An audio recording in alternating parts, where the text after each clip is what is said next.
Now, this video is probably going to be very controversial, but I'm gonna say what I truly have on my mind, and I'm not afraid to say it. Like, if I lose subs over this, whatever. If I gain subs over this, then that's cool. But this is how I truly feel. I think fanboys slash meat riders are one of the biggest detriments to modern gaming, in all honesty. So a while ago I had a poll on the channel asking you guys what video you wanted to see. The Griffin Gaming PS5 Pro video, reading fanboy comments video, or talking about the Silent Hill 2 consultant that hates gamers video. The Griffin Gaming PS5 Pro video won, and I went ahead and made that video. The second most popular choice was the fanboy comments video, and the Silent Hill 2 consultant video never got made. So I'm just gonna put it in as a part of this video, because it is a prime example of what I'm going to complain about today. So there was a drama with Silent Hill 2 where a certain person who worked for a consultancy company who consulted on Silent Hill 2,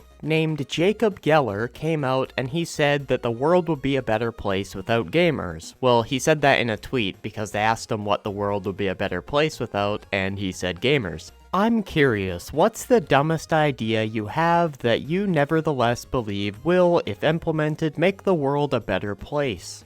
And Jacob said no gamers. Now, I just assumed that this was some sort of edgy joke, but I looked through all of his posts and there's so many posts about him complaining about the way gamers act. And I mean, fair enough, some of them are definitely very childish, but you run a gaming channel, motherfucker. You have over 1 million subscribers, and most of them are gamers, so I just don't understand. And then people like me, we start calling it out, and we're like, hey, what did you mean by this? We're not saying, hey, you piece of shit, what is this fucking, like, no. We're just saying, like, what did you mean by this? We simply ask you why you work on a video game, which is targeted towards gamers, and then you say the world would be a better place without gamers. We just want to know, we want to understand your reasoning. But before we can ask you these things, meat riders, they flood the fucking like online discourse. Oh, why does it matter? You guys are just losers. Why are you questioning? Just consume product, dude. Are we not allowed to have discussions anymore? Are we not allowed to discuss things? Are we not allowed to ask people why they said something they may have said?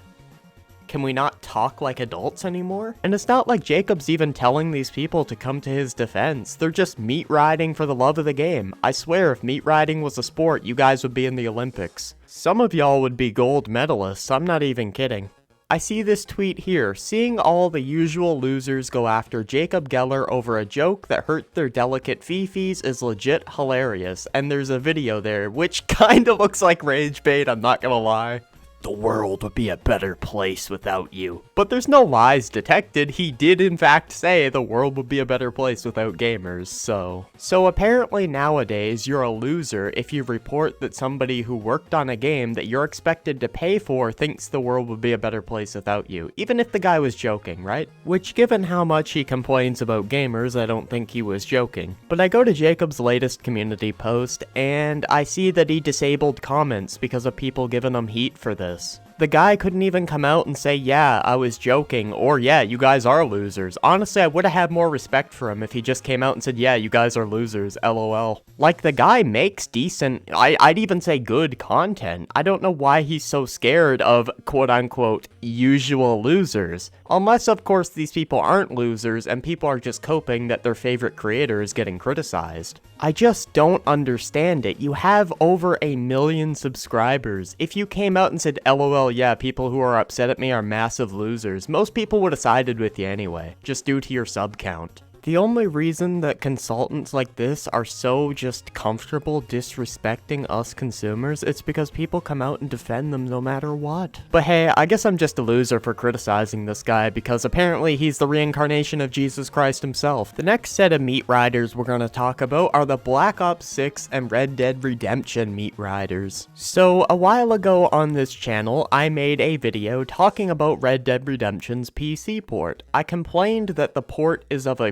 14-year-old game and costs pretty much the same as a brand new release nowadays. And just to throw some extra salt in the wound, it's also missing the multiplayer portion of the game. So not only are you paying full price pretty much for a 14-year-old game, you're also paying full price for a 14-year-old game that does not have all the features in it. And just to add an extra anvil drop to the nuts, The game also recommends a 2070. You know, most games nowadays don't even recommend that card. Games like Black Myth Wukong, which are very graphically intensive, only recommend like a 2060. And then you have the CPU recommendation being like 4 generations after the CPU that is recommended for Red Dead 2. So people like me, people with actual standards, will come out and complain about this. And you know what we're met with? Meat riders. Oh, just upgrade your PC, bro. That's not the point. The point is the recommended specs are higher for Red Dead 1, a 14-year-old game, than Red Dead 2, like a 6-year-old game. The point is they probably didn't optimize this game correctly, which completely screws over people who play on things like Steam Decks. And then you get to the price point. I complain about the price, and people are there saying shit like,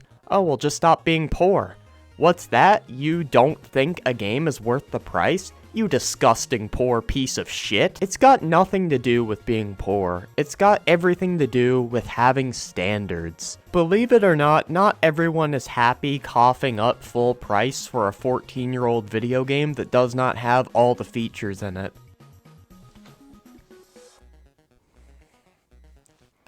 And then you get to Black Ops 6.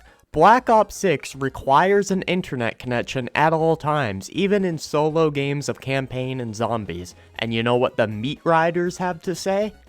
What, do you just not have internet? Guys, when I first started playing Call of Duty, I was 8 years old, okay? I'm 21 now, so that was over a decade ago. And when I used to play Call of Duty, back in my day on some old man type shit, you could play every mode. Campaign, multiplayer, provided you played against bots, and zombies all offline. And this made the game objectively better. What's that? You're going on a road trip and you have an 8-hour long drive? Sure, go ahead, play zombies campaign or multiplayer on that drive. What's that? You're at home and your internet cut out? No worries, you can still play, you just won't be able to play online. Nowadays your internet cuts out? No single player campaign for you, no solo zombies for you, no multiplayer against bots for you. And if you're a Steam Deck player, you better hope you're at home the entire time you want to play. And people will unironically argue that this is better. I want to show you guys a argument that I had with somebody under a clip of a guy lagging in single player zombies due to the forced internet connection.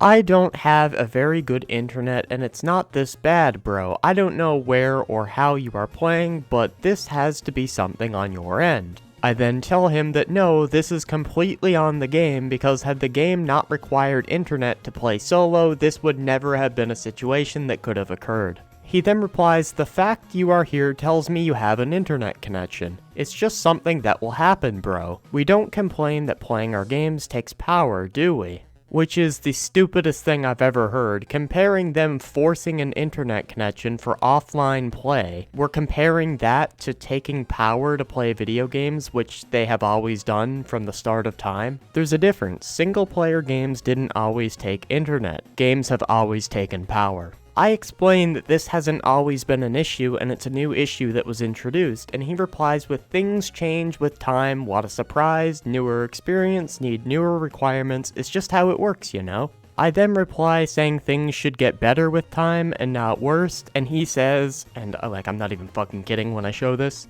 they are better. It is better to be able to lag out of a solo game than to be able to play offline. It is better to not be able to play your games when you have an internet outage, according to this Black Ops 6 meat rider. I just don't get it, man. But that's gonna wrap up today's video. If you ever wondered why gaming is in the state that it's in, it's because people like me, not only do we have to fight these massive companies, we also have to fight their meat riders. I'd also like to tell people not to go harass that guy, because even if you do, persuade him to think differently, there's 100 million more people who think the exact same way. Alright, peace.